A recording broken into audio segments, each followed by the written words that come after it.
Hello students, last વિડીયોમાં આપણે 6.1 ની સાથે 6 કમ્પ્લીટ કર્યું કે જેમાં એને રિલેટેડ જે સમ્સ હતા તે કમ્પ્લીટ કર્યા અને એની સાથેના ઉદાહરણ પણ પ્રક્રિયામાં જે આવતા હતા તે કમ્પ્લીટ કર્યા હતા.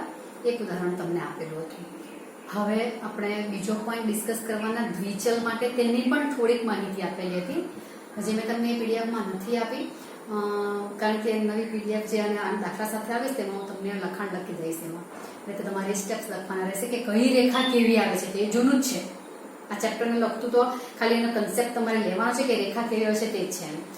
એટલે હવે આપણે શું કરવાનું છે કે આપણે એક ચલ સુરેખ અસમતા આપેલી હતી તો તેનો ઉકેલ મેળવવાનો તો તે કર્યું.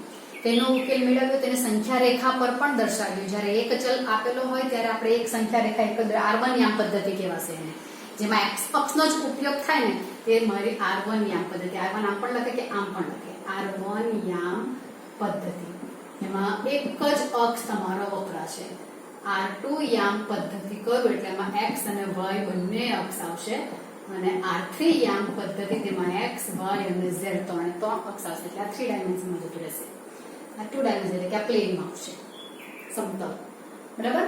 એટલે સમતલમાં આવશે. એટલે આપણે x ચલ આપેલો હતો તેમાં R1 યામ પદ્ધતિમાં આલેખ દોરવો હોય તો એક સંખ્યા રેખા જ આવે. આ સંખ્યા રેખામાં x અક્ષ દોરું છું, આમ કરું તો y અક્ષ થઈ ગયો, અક્ષ એક જ આવ્યો ને એટલે આ એક થયું. બરાબર? હવે મારી પાસે દ્વિચલ સુરેખ સમીકરણનો ઉકેલ મેળવવાની વાત આવવાની. તો દ્વિચલ સુરેખ સમીકરણમાં મારા દ્વિચલ એટલે R2 યામ પદ્ધતિ આવી જવાની. એટલે એમાં મારો આલેખ દોરતી વખતે x અક્ષ આવશે as well as y અક્ષ આવશે. તો એને હું યામ સમતલમાં દર્શાવી શકીશ. એટલે પહેલો પોઈન્ટ તો આ આવશે કે હવે આલેખ દોરવા માટે મારે x અક્ષ ને y અક્ષ ક્યારે જ્યારે દ્વિચલ આવેલું હોય ત્યારે. આ દ્વિચલમાં પણ મને જ્યારે અસમતા આપેલી હોય તો ત્યારે કોઈ દિવસ આવી અસમતા પણ આપેલી હોય સાથે સાથે કે જેમાં એક જ ચલ દેખાતો હોય. પણ તમને ત્યારે રકમમાં દ્વિચલ સુરેખ સમીકરણ એટલે આનો મતલબ કે આમાં y યામનો સહગુણક 0 છે એમ દ્વિચલ. એવું કઈ ઇન્ડિકેટ નહીં કરેલું હોય ને ખાલી x તરીકે આપેલું હોય તો પછી y એક ચલ સુરેખ સમીકરણ એટલે આને ફોલો કરવાનું. પણ દ્વિચલના દાખલામાં મને એક જ ચલ દેખાતો હોય તો બીજાનો સહગુણક 0 છે એવું ઇન્ડિકેટ તમારે કરવાનું અને તેને મારે આમાં દર્શાવવાની એક ખાસ ધ્યાન રાખવું પડશે. હવે આમાં રેખા કેવી દોરાય? આવી દોરી શકાય, આવી દોરી શકાય, પછી આમ દોરી શકાય, ગમે તે પ્રમાણે આવે. અથવા તો અક્ષને લંબ પણ આવી શકે. x અક્ષને લંબ કે y અક્ષને લંબ. x અક્ષને લંબ રેખાને મેં શિરોલંબ રેખા કીધેલું છે. y અક્ષને લંબ રેખાને સમક્ષિતિજ રેખા કીધેલું છે. ઉગમ બિંદુમાંથી પસાર થતી રેખાને ઉગમ બિંદુમાંથી પસાર થતી રેખા જ કહેવાય છે. અને આ જે છે તે આ ત્રણે ત્રણનું પાલન ન કરે તેવી ક્રોસમાં જે આવશે તે માટી ચૂકી. તો આ બધી રેખાઓનું વર્ણન મેં તમને ત્યારે કહેલું હતું. બરાબર? લાસ્ટ વિડીયોમાં ખાલી વર્ણન કર્યું કે કઈ રેખા કેવી આવશે તે રકમ જોઈને તમે કહી શકો છો કે આ રેખાનો ગ્રાફ હું દોરીશ તો કંઈક આવા પ્રકારનો આવશે. અક્ષોને લંબ આવશે કે નહીં આવશે, ઉગમ બિંદુમાંથી પસાર થશે કે નહીં થશે તે આપણે કહી શકીએ. બરાબર? તો હવે આપણે દ્વિચલ સુરેખ સમીકરણનો ઉકેલ મેળવવા માટે શું કરવાનું છે? એકલું સમીકરણ હોતે તો મને x અને y મેળવવા માટે મને બે ઇક્વેશન જોઈએ કે જેમાં હું લોપની રીત કરું અને x અને y મેળવી શકું. તે તમે દાખલા કરેલા છે. બટ અહીંયા તો સમીકરણ જ અસમતાવાળા છે. દ્વિચલ સુરેખ અસમતા સમીકરણ છે તમારી પાસે. એટલે અસમતાઓનો ઉકેલ મેળવવાનો છે. અને આપણે લાસ્ટ સમ્સ એક ચલમાં કરીએ તેમાં પણ અસમતાઓનો ઉકેલ એક નહીં મળે, ઢગલો મળે, અંતરાલ મળે, ગણ મળે, એવું થાય છે. ગણ એટલે n અને z માં મને છગડીયા કૌંસમાં લખીએ છીએ કે નહીં એટલે ગણ આવશે. અને અંતરાલ એટલે આખા r માં તમારા પોઈન્ટ વાળા પણ આવશે એટલે અંતરાલ સ્વરૂપે દર્શાવું છું. પણ ઉકેલ તો એક કરતા વધારે હોય ને, ઢગલો ઉકેલ હોય છે. એટલે અસમતાઓના ઉકેલ ઘણા બધા આવે છે. સમતામાં પર્ટિક્યુલર એક ઉકેલ આવતો હોય કે કોઈક વાર બે આ અથવા આ આપણે એવું બોલીએ છીએ. તો અહીંયા પણ દ્વિચલ સુરેખ અસમતા જે તમારે આવવાની, દ્વિચલ સુરેખ અસમતાનો ઉકેલ, તો એનો ઉકેલ પણ મને ઘણા બધા મળશે. બરાબર? તો આનો ઉકેલ ઘણા બધા મળશે. તે બધા કેવી રીતે કરવાનું છે તે તો આપણે એના માટે શું કરીશું કે શરૂઆત જે છે તે સ્વાધ્યાય 6.2 ના દાખલા છે ને ત્યાંથી જ કરીશું. બધા જ દાખલા એક સરખા છે. કદાચ હું એક બતાવું, બે બતાવું, પછી તમે આરામથી કરી શકો એવું છે. આ ચેપ્ટર 12માં પાછું આવે છે પણ એના કરતા થોડુંક વધારે. એટલે 12માં પાછું આ ચેપ્ટર આખું આવશે. અહીંયા જે પ્રોસિજર કરવાના તે પ્રોસિજર આખી આવશે, એટલે તે પ્રમાણે ધ્યાન આપજો. અને આનો ઉકેલ આપણે યામ સમતલમાં દર્શાવીને જ કરીશું, એટલે કે એનો આલેખ જ દોરીશું. બધાના આલેખ દોરવાના આવશે હવે, એટલે સ્કેલ, પેન્સિલ બધું રાખીને કામ કરવાનું. પહેલું દાખલો છે તમારું સૂચના છે નીચેની અસમતાઓનો ઉકેલ ગણ આલેખ પર દ્વિપરિમાણીય યામ પદ્ધતિમાં મેળવો. આવી ગયો આલેખ જેવો શબ્દ. રકમ છે x + y <5. આનો આલેખ મેળવવાનો છે. દાખલો બરાબર સમજો, એક બે દાખલા સમજશો પછી કોઈ જ પ્રોબ્લેમ તમને ન આવે. અને પછી વિડીયો વગર હું PDF તરીકે દાખલા મોકલું તો તે પણ તમે આરામથી કરી શકો એવું થશે. બરાબર? કદાચ એવું બને કે મારે એકાદ મેં તમને કહેલું છે કે મારે કદાચ એકાદ PDF તમને મોકલવી પડે, મારાથી વિડીયો ન મોકલાવાય તો તમારે કોઓપરેટ જરા કરવા માટે મેં તમને વિનંતી કરેલી છે, એટલે મેં બોલું છું. એટલે આ પ્રકારના દાખલા હું તમને બતાવું તો કદાચ નેક્સ્ટ વિડીયોમાં 2-4 દાખલા હું તમને ખાલી PDF પણ આપું કે જેમાંથી તમે સમજી શકો. એટલે અત્યારે બરાબર ધ્યાન આપીને સમજજો. એવા કોઈ પણ અસમતા આપેલી હોય, લેસ ધેન આપેલી હોય, ગ્રેટર ધેન આપેલી હોય, લેસર ઇક્વલ ટુ આપેલું હોય કે ગ્રેટર ઇક્વલ ટુ આપેલું હોય, આનો આલેખ દોરવા માટે, ના ઉકેલ માટે મારે આલેખ કોનો દોરવાનો?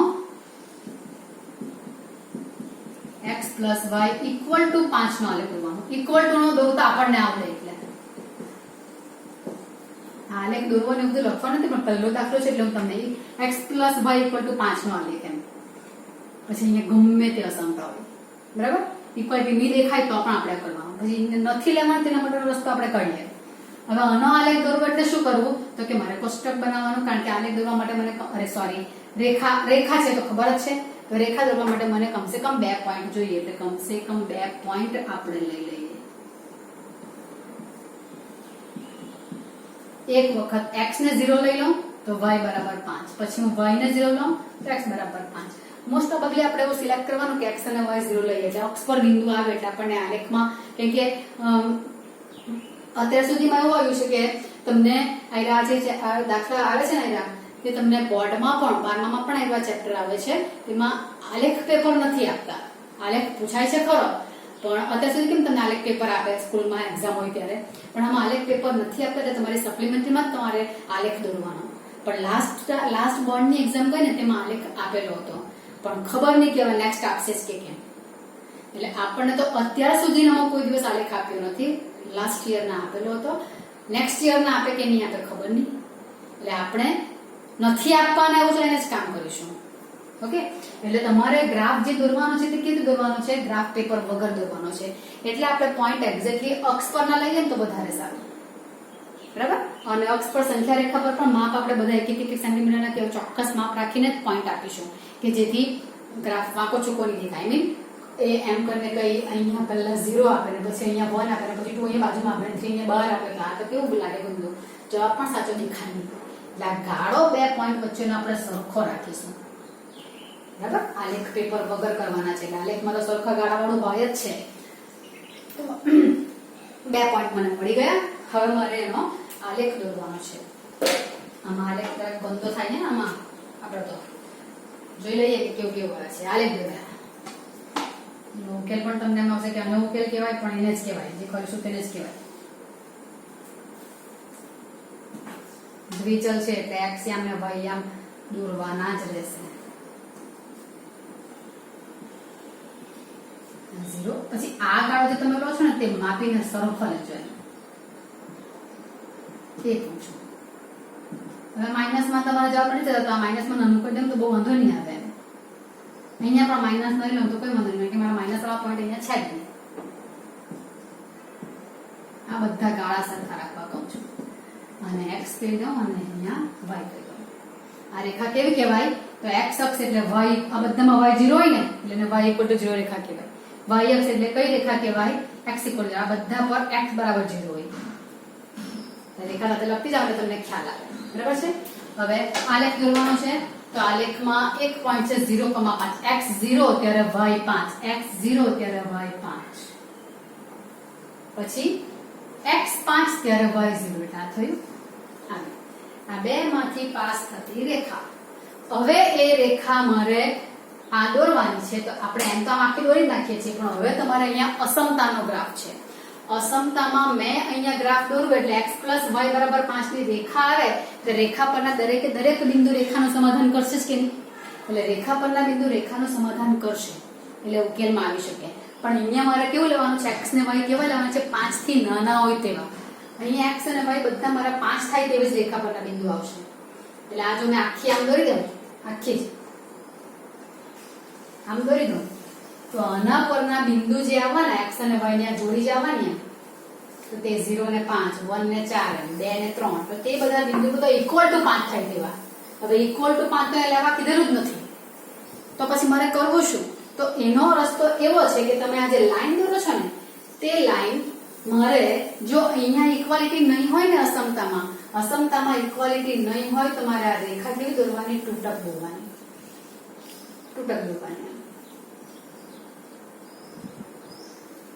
તૂટકનો મતલબ કે તે રેખા પરના બિંદુ લેવાના નથી. આપણે x અક્ષ પર કેવું કરતા હતા કે મારે 5 એટલે 5 પર ફૂલ રાઉન્ડ પાડતા હતા, અને લેવાનું હોય તે પણ કેવું કરતા હતા? ઘાટું કરતા હતા. તો એવું જ અહીંયા પણ કે જે રેખા પરના બિંદુ મારે નથી લેવાના, એટલે જેના ઉપર ઇક્વાલિટીની સાઇન નથી અસમતામાં, તો તે લાઈન મારે તૂટક દોરવાની. અને જો ઇક્વાલિટીની સાઇન હોય તો તે લાઈન મારે કેવી લેવાની? ઘાટી લેવાની, આખી દોરવાની, તૂટક નહીં દોરવાની. બરાબર? એટલે આમાં ઇક્વાલિટી નથી એટલે મેં તૂટક લાઈન દોરી. આ રીતે તમારે એને જુદી પાડવાની. રેખા લખવી જરૂરી છે. x y ઇક્વલ ટુ 5 નો ગ્રાફ છે, પણ ઇક્વલ 5 લેવાના નથી. બરાબર? હવે આવું કરીશું એટલે થશે શું? આવું કરવાથી આખું સમતલ જે હતું, આખા સમતલના બે ટુકડા, એક્ચ્યુઅલી 3 ટુકડા પડ્યા. તમને 8મા 9માં સમતલ ચેપ્ટરમાં આવતું કે સમતલમાં જો કોઈ રેખા દોરું તો સમતલનું કેટલા ભાગમાં વિભાજન કરે.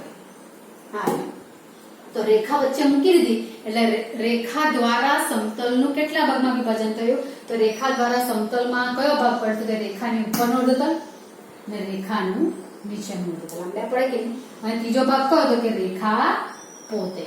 હવે આ તમારો જવાબ આવતો હતો.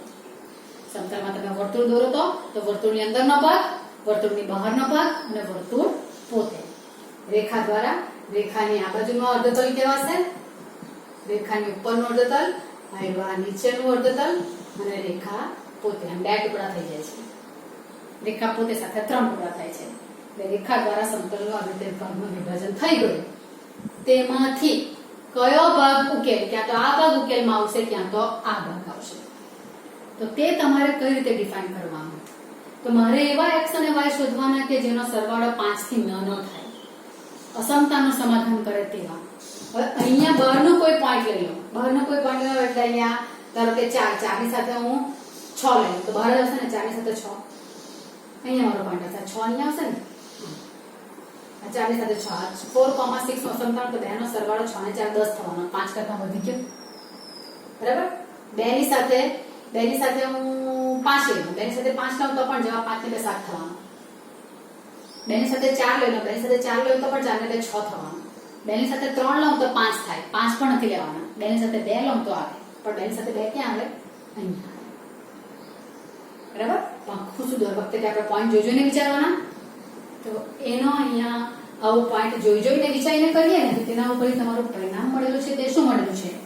કે રેખા દ્વારા સમતલના જે બે ટુકડા થયા તેમાં અસમતામાં મારે રેખાની આ બાજુના ભાગનું કોઈ બિંદુ મૂકી જવાનું, અસમતાનું સમાધાન થાય છે કે તે જોવાનું, ક્યાં તો આ બાજુનું મૂકી જવાનું. જો આ બાજુનું સમાધાન નહીં કરે ને તો આ બાજુનું સમાધાન કરે જ. આ બાજુનું સમાધાન નહીં કરે તો આ બાજુનું સમાધાન કરે. એટલે મારે અસમતામાં શું કરવાનું? રેખાની આ બાજુનું કે આ બાજુનું કોઈ બિંદુ લેવાનું. હવે જનરલીમાં બધા આપણે શું કરીએ છીએ? કોઈ પણ લઈ શકાય, ખાલી એટલું જ કે રેખા પરનું નહીં લેવાનું, કારણ કે રેખા પરનું તો સમાધાન કરે જ કમ્પલસરી. બરાબર? એટલે રેખા પરનું બિંદુ નહીં લેવાનું, રેખાની આ બાજુનું અથવા તો આ બાજુનું. તો હવે એમાં પણ સરળ રસ્તો કેવો કરવો કે ફટાફટ ગણતરી કરી શકીએ. તેના માટે જો રેખા ઉગમ બિંદુમાંથી પસાર નહીં થતી હોય ને, તો હંમેશા આમાં શું મૂકે? અસમતામાં ઉગમ બિંદુ જ મૂકે. ઉગમ બિંદુ એટલે 0,0 જ મૂકે. કાયદેમ 0,0 બિંદુ મૂકે. એટલે શું? x પણ 0, y પણ 0. એટલે 0 + 0, 0 < 5. સાચું છે ને? અસમતાની દ્રષ્ટિએ 0 5 કરતા નાનો જ છે. એનો મતલબ કે આ બિંદુ અસમતાનું સમાધાન કરે તો રેખાની આ બાજુના દરેક બિંદુઓનું સમાધાન કરશે. દરેક તમારે જોવું તો કોઈ પણ મૂકેલો, બંને માઇનસ કરો તો માઇનસ માઇનસ સરવાળો તો માઇનસમાં જ આવવાનો. બે માઇનસનો, માઇનસ વાળી સંખ્યા 5 કરતા તો નાની આવવાની જ છે. અને ધનવાળી માલકોની તાર લેશું ને અને બહાર જાય તો સમાધાન નહીં કરે. તમે જોઈ લીધું 4 ને 6 લીધા તો નહીં થયું, 2 ને 4 લીધા તો નહીં થયું, 2 ને 5 લીધા તો પણ નહીં થયું. એટલે મારે શું કરવાનું કે અસમતા જે આપી છે તો અસમતામાં આ ગ્રાફ દોર્યા પછી ગ્રાફની નીચે તમારે લખવાનું અસમતામાં x, y બરાબર 0, 0 લેતા. એટલે શું x બરાબર 0, y બરાબર 0 લેતા શું લખાશે? અસમતા કઈ છે? x plus y less than 5 માં શું લખાશે? 0 વત્તા 0, કારણ કે x માં 0, y પણ 0, less than 5 એટલે 0 less than 5. બધા સ્ટેપમાં બતાવ્યા, બાકી તમારે ડાયરેક્ટ લખી દેવાનું 0 less than 5.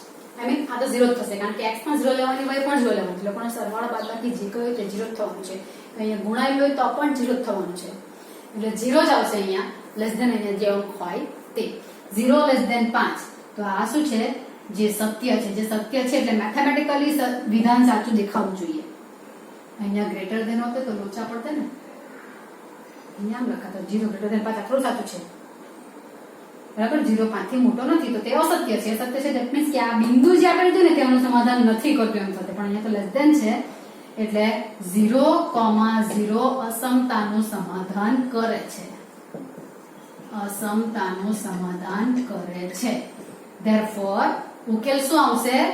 0,0 ને સમાવતું વિવૃત. હવે વિવૃત કેમ લખું છું તે તમને કહું. સંવૃત ને વિવૃત તમને આવી ગયું ગણ ચેપ્ટરમાં.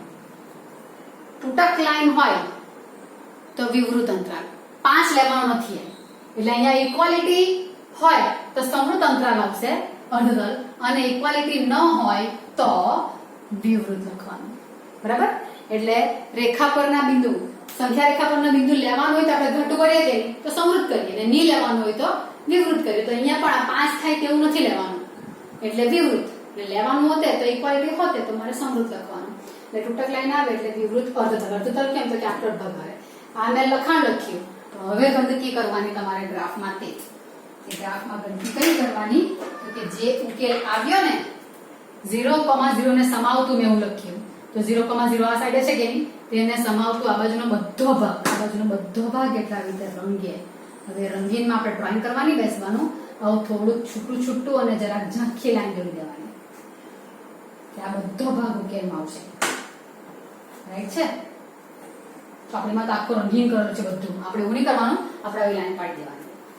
આ થયો આપણો આલેખ 0,0 ને સમાવતું. અહીંયા ગ્રેટર ધેન હોતે તો 0,0 નું સમાધાન નહીં થતે, તો 0,0 ને ન સમાવતું એટલે આ બાજુનો ભાગ નહીં પણ આ બાજુનો ભાગ લખવાનો, એટલું આવતું, બરાબર. આટલો દાખલો તમારો થઈ ગયો. આ ઉકેલ સમજાયું? એમાં કોઈ તમારો અંક નથી આવવાનો, ઢગલા આવો જવાબ, ઢગલા આ બાજુના બધા એના જવાબ થશે. એટલે 0,0 ને સમાવે તો એ કોઈ પણ પેર હું લઈ લઈશ તો તે આનું સમાધાન કરશે જ. તમે આમાંનો કોઈ પણ રંગીન ભાગ કર્યો ને, રંગીન ભાગમાં કોઈ પણ પેર બનાવો, તમે એની બહાર જશો તો સમાધાન નહીં કરશે, પણ એની અંદરના કોઈ પણ બિંદુનો અસંખ્ય ઉકેલ તમને મળશે કે જે અસમતાનું સમાધાન કરે. આટલું જ છે. આટલું આવડી ગયું એટલે ચેપ્ટર પૂરું. પણ થશે શું? 6.2 માં આવી એક રેખા આપેલી છે તમને અસમતા, અને 6.3 માં એક કરતા વધારે રેખા એક જ આલેખ પર દોરવાની આવશે. આટલું જ ખાલી નવું આવશે. બાકી 6.2 આવડી ગયો એટલે 6.3 પણ થઈ જશે એવું સમજી લેવાનું રહેશે, બરાબર. હજુ એક દાખલો કરીએ આપણે તો તમને ક્લિયર થાય થોડું.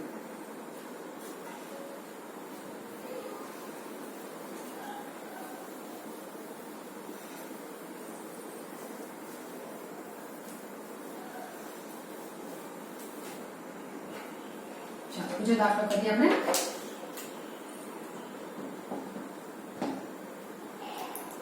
x plus y greater or equal to 6. 2x plus y greater or equal to 6. આનો આલેખ દોરવાનો. તો આના માટે મારે ગ્રાફ કોનો દોરવાનો? ઇક્વલ ટુ નો દોરવાનો. આલેખ દોરવાનો, બરાબર. આમાં કોઈને સૂત્ર કરતા બનાવીને કરો તો પણ ચાલે, આમ જ કર્યા કરો, આ કોષ્ટક દોરો તો પણ કરી, એની સાથે મને કોઈ પ્રોબ્લેમ નથી. તમને જેમ ફાવતું હોય તેમ. 0 લેતા પોઈન્ટમાં જવાબ નહીં આવતો હોય ને પોઈન્ટમાં આવે તમારી દર્શાવતો હોય તો કોઈ પ્રોબ્લેમ નથી મને. ને x બરાબર 0 લઈ લો તો y બરાબર 6 આવશે. y બરાબર 0 લઈ લો તો 2x બરાબર 6 થશે. 2x બરાબર 6 એટલે x બરાબર 3 મળી ગયા પોઈન્ટ. ચાલો ગ્રાફ દોરી દેવાનો હવે. અને અહીંયા તમે 0 કેમ કે જો આમાં x વાળું પદ છે, y વાળું પદ છે, અચળ પદ પણ છે. ત્રણે ત્રણ હાજર હોય a b ને c વાળા પદ તો રેખા ઉગમ બિંદુમાંથી પસાર થતી નથી. ને જો રેખા ઉગમ બિંદુમાંથી પસાર નહીં થતી હોય તો મેં અસમતામાં 0,0 મૂકીને ચકાસીને ઉકેલ કેવો આવશે તે 0 ગ્રેટર ધેન 6 એવું લખાશે કે નહીં આવ્યું? x બરાબર પણ 0 લો ને y બરાબર પણ 0 લો તો 0 ગ્રેટર ઇક્વલ ટુ 6. આ સાચું નથી. 0 6 થી મોટો નથી. એટલે આન્સર શું આવશે? 0,0 ને ન સમાવતું સમૃદ્ધ કે વિવૃદ્ધ તો અહીંયા જુઓ ઇક્વાલિટી છે એટલે સમૃદ્ધ અર્ધતલ. ગ્રાફ વગર આપણે જવાબ લખી દીધો. પણ એવું મને ખબર પડી કે આ 0 0 માંથી પસાર નથી થતી તો કારણ કે મેં તમને આગલા દાખલામાં કીધું કે રેખામાં બિંદુ મૂકવાનું તે રેખા પર નહીં હોવું જોઈએ. એટલે જો રેખા ઉગમ બિંદુમાંથી પસાર થતી હોય તો 0 0 બિંદુ રેખા પર હોય ને તો ત્યારે 0 0 નહીં મુકાય. કોઈ પણ બિંદુ મૂકી શકાય છે ને, પછી 0 0 સિવાયનું બીજું કોઈ અન્ય બિંદુ મૂકવું પડે. તો અહીંયા તો રેખા ઉગમ બિંદુમાંથી પસાર નથી થવાની એટલે મેં 0 0 અહીંયા મૂકી દીધું. એટલે જવાબ તમારો આમ થઈ ગયો. આ રફ વર્ક હતું પણ રવાનું તો પણ વાંધો નથી. હું હવે ગ્રાફ દોરી દઉં પહેલા. ગ્રાફ વગર મને જવાબ તો મળી જાય. y પર 6 તરફ જવાનું છે અને x પર 3 તરફ. માઇનસ નું કોઈ કામ નથી. આખો જ દોરું. જરૂરિયાત પ્રમાણે દોરી દેવાનું. આ 0,0 થઈ ગયો. 1 2 3 4 5. આ આવશે y બરાબર 0 x અક્ષ. આ 1 y અક્ષ ને અહીંયા પણ આવશે x બરાબર 0. અહીંયા મારે 6 તરફ જવાનું છે. ચાલો ગ્રાફ દોરી દઈએ. ગ્રાફ દોરવામાં x0 ત્યારે y6, x0 ત્યારે y6 અને x3 ત્યારે y0. આમ સંખ્યા રેખા પર ફટાફટ અક્ષ પર ફટાફટ થઈ જાય એટલા માટે. હવે આ બે પોઈન્ટ ને જોડતી મારે તૂટક રેખા દોરવાની કે આખી દોરવાની તે જોવાનું. તો અહીંયા જોઈ લેવાનું. અહીંયા ઇક્વાલિટી સાઇન છે એટલે મારે આખી રેખા દોરવાની, તૂટક નથી દોરવાની. ઇક્વાલિટી ન હોય તો તૂટક દોરવાની. આપણે આગલા દાખલામાં આવી ગયું. થઈ ગયું બા? આ થઈ ગયું. રેખા લખી દેવાની 2x + y = 6. આ તો ઇક્વલ ટુ 6 ની જ છે. બરાબર? હવે શું? તો કે હવે આ રેખા 0 0 માંથી નથી પસાર થતી ને એટલે અસમતામાં 0,0 મૂક્યું છે. અસમતામાં x બરાબર y બરાબર 0 લેતા મને શું મળ્યું? 0 + 0 > 6. જે સત્ય નથી એટલે ઉકેલ શું આવશે? therefore 0,0 ને ન સમાવતું સમૃદ્ધ અર્ધતલ. મૂક્યો તો 0,0 જ.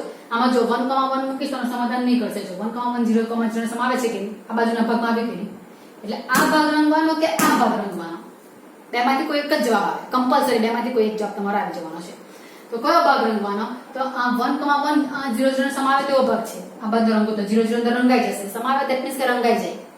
તો 1,1 મૂકો તો અહીંયા મૂકો 2 + 1 2 + 1 3 3 > 6. થોડું સમાધાન કરતું છે. ઉકેલ કોને કહેવાય? અસમતાનું સમાધાન કરે તેવા x અને y. પણ x અને y આમાં 1,1 નો તો સમાધાન કરતા નથી. તેની જગ્યા પર 3,3 લઈ લો. તો આની બાજુ જતું જો 1,1 અહીંયા આવી રીતે સમાધાન નથી કરતું. 3,3 લો. 3 × 6 + 6 12 > 6 સમાધાન થઈ ગયું. અસમતા સાચી પડી. એટલે x અને y ની કઈ કિંમત માટે આપેલી અસમતા સાચી પડે તેને તેનો ઉકેલ કહેવાય. બરાબર? 1,1 લેવા જાવ x અને y તરીકે તો અસમતા સાચી પડતી નથી એટલે 1,1 એનો ઉકેલ નથી. 1,1 નથી એટલે 1,1 જે સાઈડે છે તે સિવાયનો ભાગ કમ્પલસરી ઉકેલ છે. એટલે આ ઉકેલ આવ્યો. એટલે મેં 0,0 મૂકીને ચકાસ્યું કે તમે અહીંયાનો કોઈ પણ બિંદુ મૂકી શકો છો. ક્યાં તો આ બાજુનું ક્યાં તો આ બાજુનું. જે બિંદુ મૂકો તે સમાધાન કરે તો ઉકેલમાં લેવાનું ને તે ભાગ રંગવાનો. ને સમાધાન નહીં કર્યો તો તે સિવાયનો ભાગ રંગવાનો. 0 0 સમાધાન નહીં કર્યું ને તો અહીંયા ન સમાવતું લખી નાખ્યું તો 0,0 રંગીન ભાગમાં નહીં આવે. એટલે આપણે ડિઝાઇન કેવી દોરવાની? અહીંયા નહીં પણ અહીંયા. એટલે હવે મારે ગંદકી કરવાની તે ક્યાં કરવાની? 0,0 ની ઉપર. એટલે આ બાજુ આ બધો ભાગ કયું છે? પેન્સિલ થી કરવાનું, ઝાખું કરવાનું, આખું ચડીને બેસવાનું ઉપર. આ બધો ભાગ. તો આ થયો ઓકે. સમજાયું? દાખલો પતી ગયો. આ એનો જવાબ છે 0,0 ને ન સમાવતું સમવૃત્ત અર્ધતલ, અને પેલામાં 0,0 ને સમાવતું વિવૃત અર્ધતલ આવેલું હતું. આવી રીતે તમારા દાખલા થાય. થઈ શકે ને આવા દાખલા? હવે આવા દાખલામાં મેં અહીંયા કર્યું તેના જગ્યાએ તમને પીડીએફ બનાવીને આપું તો પીડીએફ માંથી જોઈને તમારાથી સમજી શકાય છે ને કે મેં આલેખ દોરવા માટે, આ તો તમે જૂનું જમાનાનું છે, તમે કરીને આવેલા છો. આટલું તો આલેખ દોરવાનું પણ કરીને આવેલા છે, ખાલી આ રંગીન ભાગ વાળું જ જોવાનું છે. તેમાં મારે આટલું જ કામ કરવાનું છે.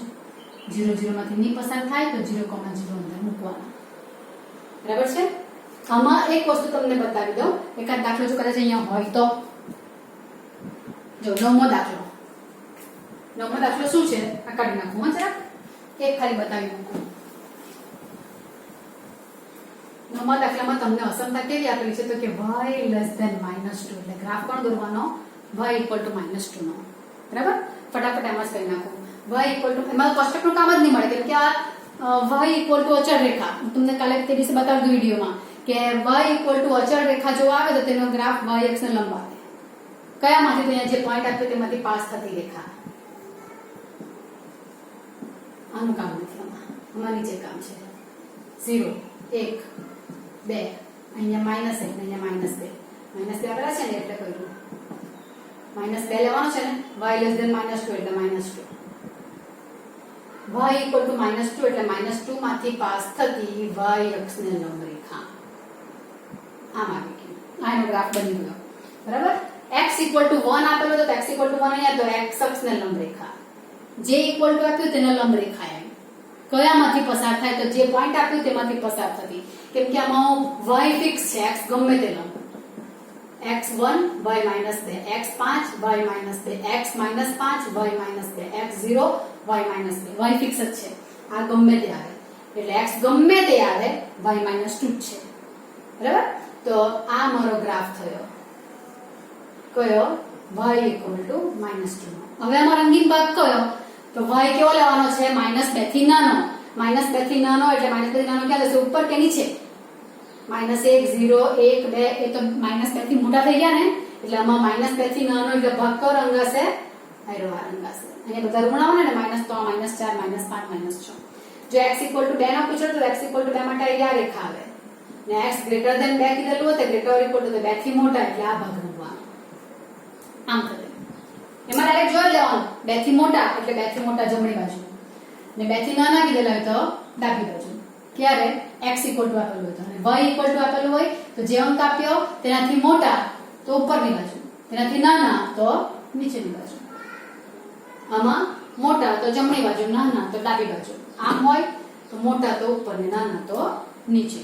બરાબર? તો આમાં તમને એમ થાય કે આમાં તો y આ તો મારું સંખ્યા રેખા પર દસો તો ન ચાલે, પણ આમાં તમને દ્વિચલ સુરેખ સમીકરણમાં દાખલો આપેલો છે. ઉપર દ્વિચલ સુરેખ સમીકરણ લખેલું છે એટલે અહીંયા x0 છે. x નો સહગુણક કેવું સમજવું એટલે યામ સમતલમાં બતાવેલું છે તમને. ઓકે, તો થોડાક દાખલા હવે હું તમને પીડીએફ માં કરી આપીશ એટલે તમે જરા જોઈ લેજો. આઈ હોપ કે તમને સમજ પડી ગઈ હશે.